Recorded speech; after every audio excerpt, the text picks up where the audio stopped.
सतर्कता के बारे में हमने इससे पहले हमारे एक अध्ययन में ध्यान किया था। वहां पर हमने इसके बारे में ऐसा चर्चा किया है कि वो हमारी रक्षक कवच है, वो हमारी ढाल है, वो हमारा संरक्षक है।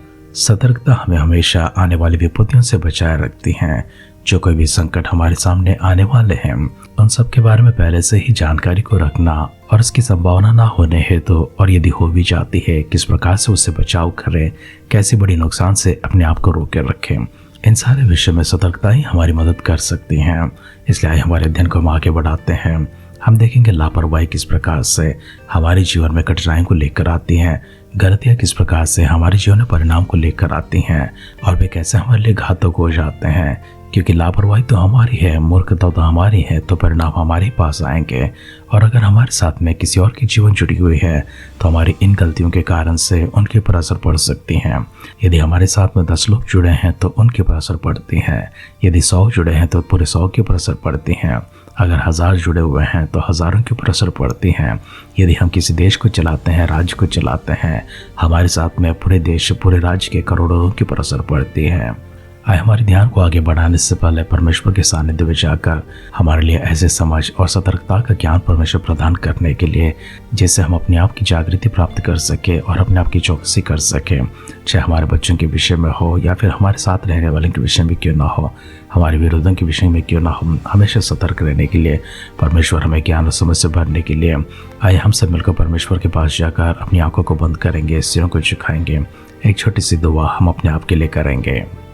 आदर और सम्मान के योग्य पिता परमेश्वर, हम आपकी स्तुति करते हैं, आराधना करते हैं। एक अद्भुत से घड़ी परमेश्वर सौभाग्य के रूप में आपने हम सबको प्रदान की, इसके लिए आपको धन्यवाद करते हैं। बीते हुए सारी रात परमेश्वर हमारी रखवाली की हैं, नए दिन परमेश्वर आपने हमें प्रदान किए हैं। आभार प्रकट करते हैं, स्तुति करते हैं, प्रशंसा महिमा गौरव आपकी करते हैं। प्रभु जी हमारे सारे प्रियजनों को आपकी नज़रों में लेकर आते हैं। एक एक जन को परमेश्वर व्यक्तिगत तौर से छोड़ने के लिए प्रार्थना करते हैं। अपनी सामर्थ्य हाथ प्रभु जी सभी के ऊपर रखने के लिए दुआ करते हैं। सारे संकट परमेश्वर से दूर रखने के लिए प्रार्थना करते हैं। हर किसी को प्रभु जी आवश्यक परमेश्वर धन के लिए, प्रभु जी आहार के लिए दुआ करते हैं। उनके वस्त्र के लिए प्रार्थना करते हैं, उनकी चंगाई के लिए प्रार्थना करते हैं, उनकी सेहत के लिए प्रार्थना करते हैं। शारीरिक रूप से, मानसिक रूप से, पारिवारिक रूप से, आर्थिक रूप से, आध्यात्मिक रूप से हर प्रकार के बंधनों को तोड़ते हुए स्वतंत्र करने के लिए प्रार्थना करते हैं। आपकी प्रभु आत्मा के ज्ञान में प्रकाश में चल सके प्रभु, और आपका साथ परमेश्वर निरंतर प्राप्त कर सके। दुआ करते पिता परमेश्वर हमारे सारे परिजनों के साथ प्रभु जी हमारे साथ प्रभु जी अपनी वाचा को बांधे रखिए। प्रभु यीशु मसीह के बादल के आगमन के समय तक किसी प्रकार हमें संभालते रहिए। आपके वचनों के माध्यम से प्रभु जी आप हमसे बातें करने के लिए सिद्ध हैं, इसके लिए आपको धन्यवाद करते हैं। हम भी अपने मनों को सिद्ध करते हैं। पवित्र आत्मा का अभिषेक हम पर लेते हुए, ज्ञान और समझ से प्रभु जी हमें भरते हुए अपने वचनों के साथ हमसे बातें कीजिए। सारी महिमा आदर सम्मान आप प्राप्त कीजिए। हमारी प्रार्थना को परमेश्वर अपने सुनकर दे उत्तर के लिए धन्यवाद करते हुए हमारे उद्धारकर्ता हमारे प्रभु यीशु मसीह के नाम से इस प्रार्थना को मांगते हैं। सुन और कबूल कर पिता। आमेन, आमेन, आमेन। आध्यात्मिक जीवन की दैनिक खुराक सुन रहे हमारे सारे प्रिय श्रोताओं को, परमेश्वर के बड़े भक्तगणों को प्रभु यीशु मसीह के नाम में प्यार भरा जय मसीह की सुप्रभातम और शुभोदय कहते हुए हम सबका मनपसंद ध्यान केंद्र आध्यात्मिक जीवन की दैनिक खुराक में और इस नए दिन में आप सबका स्वागत करते हैं। हमारे दशमल को दूसरे दिन 15 अध्याय में चल रही हैं। अब उसको पहला वचन से पढ़ते हुए हमारे ध्यान को आगे बढ़ाएंगे।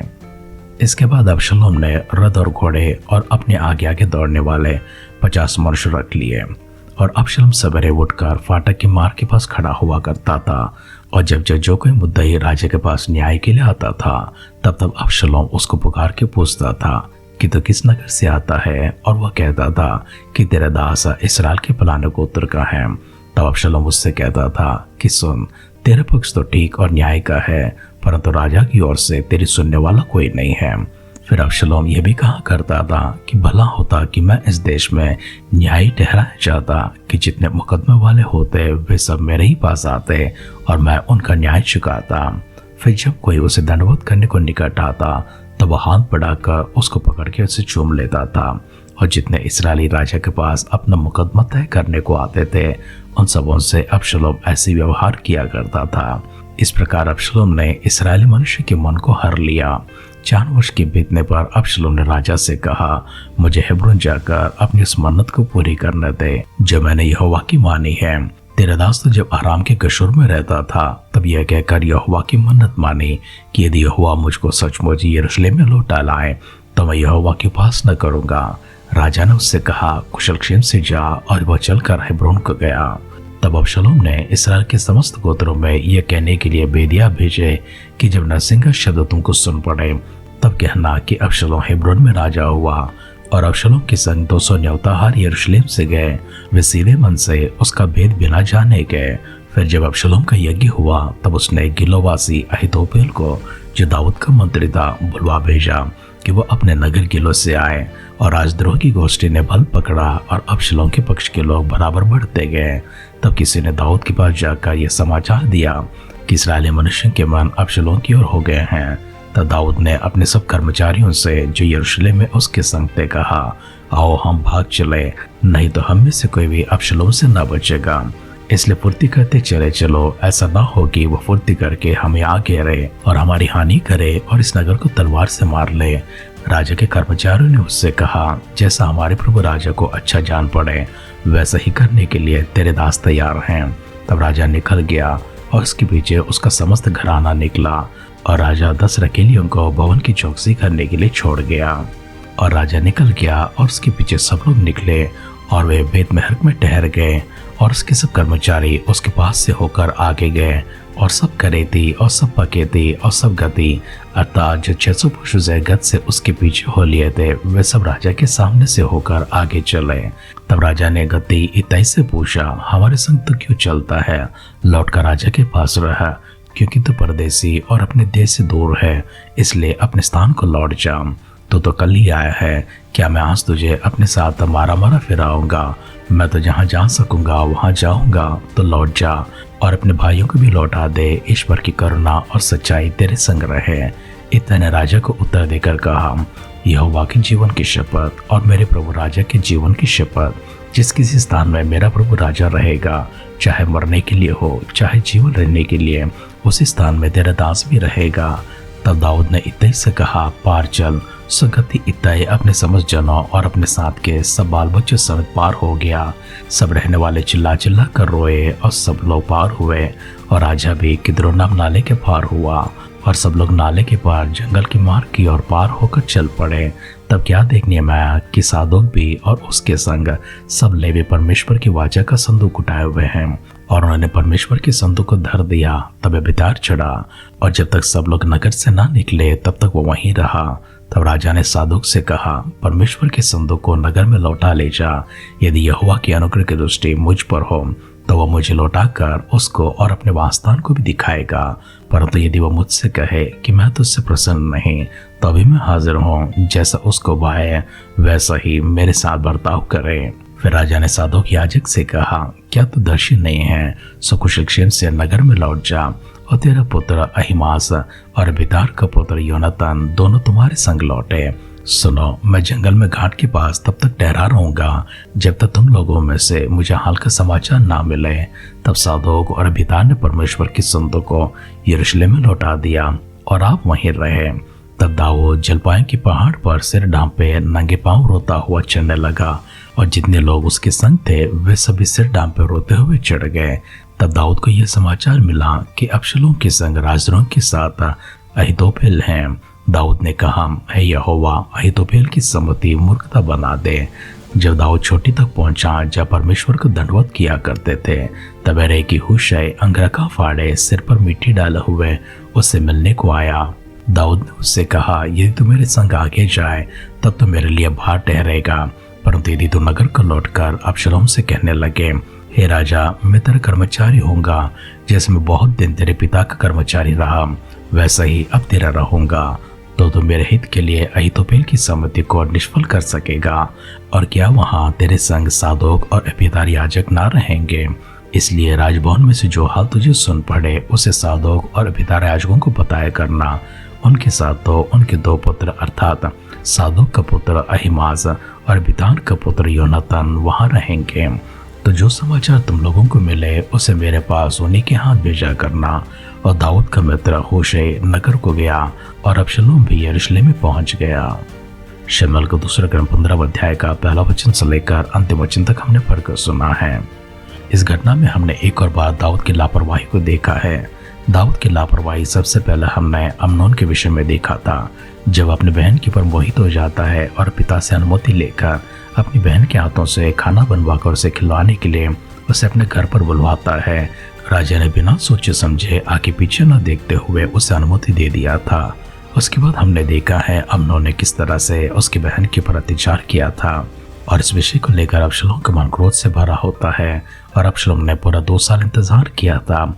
और जिस तरह से अम्नोन ने एक साजिश के तौर पर अबशलोम की बहन को घर पर बुलाया था, उसके साथ में कुकर्म किया था, वैसे ही अबशलोम ने भी राजा की अनुमति को पाकर सारे राजकुमारों को और सबसे बढ़कर अम्नोन को न्योता दिया था। जब वे सब खाने पीने लगे और अम्नोन पूरी तरह से मदिरा के नशे में पड़ गया था, उस समय उसकी हत्या कर दी गई थी।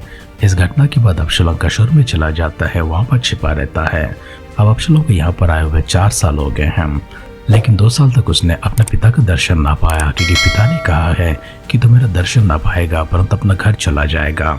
2 वर्ष के बाद उसे सेनापति योआब का उपयोग करते हुए अबशलोम ने राजा के पास अर्थात दाऊद के पास में खबर भिजवाई कि मुझे गशूर से यहाँ पर क्यों बुलवाया गया है और मैं यहाँ पर क्या करूँ, मुझे तो राजा का दर्शन भी नहीं हुआ है। तब राजा ने अबशलोम को बुलवाया और जैसे अबशलोम आकर राजा के सामने दंडवत करता है, तब राजा ने उससे मुलाकात की और उसको चूमा।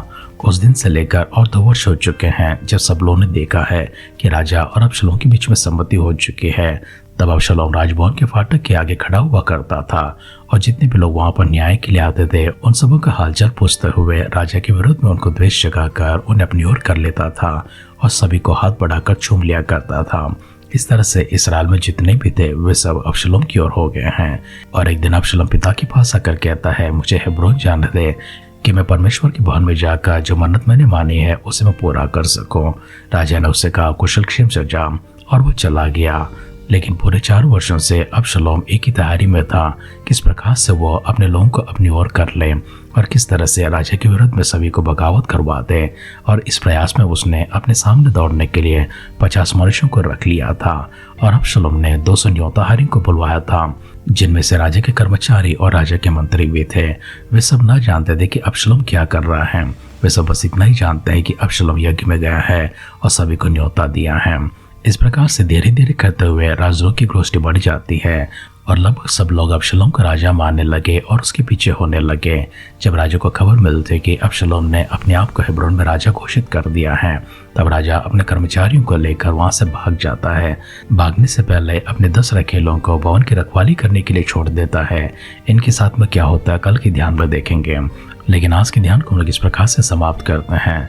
सतर्कता जब हमसे चूक जाती है, हम आराम करने लगते हैं, विश्राम करने लगते हैं, लापरवाही के साथ जीने लगते हैं, सब कुछ भूल जाते हैं, सब कुछ छोड़ देते हैं, किसी की चिंता ना करते हुए, किसी की परवाह ना करते हुए हम सिर्फ खाते हैं, पीते हैं, मगन होते हैं।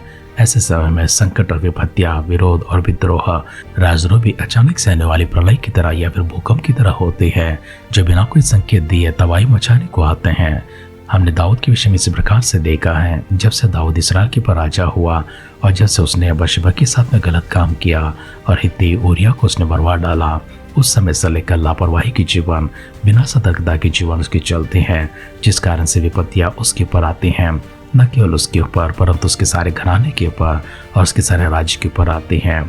बाकी अंशों को कल की ध्यान में चर्चा करेंगे, इसलिए अपने आप को परमेश्वर के हाथों में समर्पण करेंगे। परमेश्वर के सानिध्य में लापरवाही की जीवन अगर हमारी चल रही हो, उसे दूर करने के लिए, बिना सतर्कता की जीवन अगर हमारी चल रही हो, उसे भी दूर करने के लिए हम निश्चिंत होकर खाते हैं, पीते हैं, मगन हो जाते हैं। ऐसे समय में विपत्तियां जब हम पर आ पड़ती हैं, परमेश्वर से प्रार्थना करेंगे, प्रभु हमें सतर्क होने के लिए सिखाए, हमें परवाह करने के लिए सिखाए, हमें चिंता करने के लिए सिखाए। हम जागरूक हो परमेश्वर, हमारे घर पर हो, हमारे घर के आसपास क्यों ना हम, हमारे साथ जितने लोग की संपर्क है प्रभु, उन सब के साथ में कैसी विपत्ति हमको आने वाले हैं, इन सारी चीज़ों के विषय में हम सतर्क हो सके। ऐसे समझ और ज्ञान देने के लिए मिलकर परमेश्वर से प्रार्थना करेंगे। पिता परमेश्वर, हम फिर से एक बार आपका धन्यवाद करते हैं, आभार प्रकट करते हैं शब्दों के लिए। प्रभु इन वचनों के आधार पर हमारे जीवन हो सके, सतर्क होकर हम लोग चल सके, ज्ञान से समझ से प्रभु जी हम लोग आगे बढ़ सके।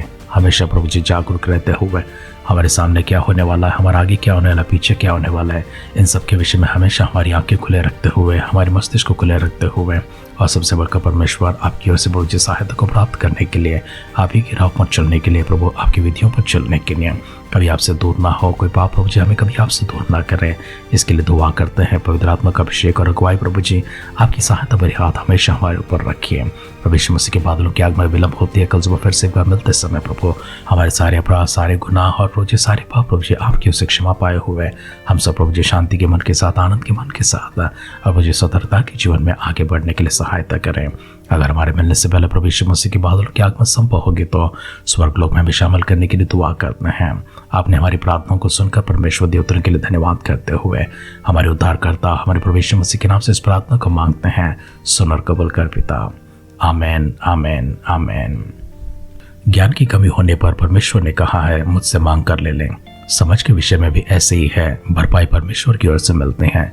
बुद्धि के साथ, विवेक के साथ में चल पाए, निर्बुद्धि पर हमसे दूर हो जाए, आलस पर हमसे दूर हो जाए, बिना सतर्कता के जीवन हमसे दूर हो जाए, बिना चिंता के जीवन हमसे दूर हो जाए। परमेश्वर इस प्रकार से एक आशीषमान जीवन हम सबों को सतर्कता के साथ में प्रदान करे, जिस कारण से स्वर्ग की महिमा हम लोग देख सके। हमारी इसी दुआ कामना के साथ आज के ध्यान पर समाप्त करते हैं। आप सुनते रहिए, सुनाते रहिए आध्यात्मिक जीवन की दैनिक खुराक। कल फिर मिलेंगे। अपना ख्याल रखिए, अपनों का ख्याल रखिए, दूसरों का भी ख्याल रखिए। God bless you.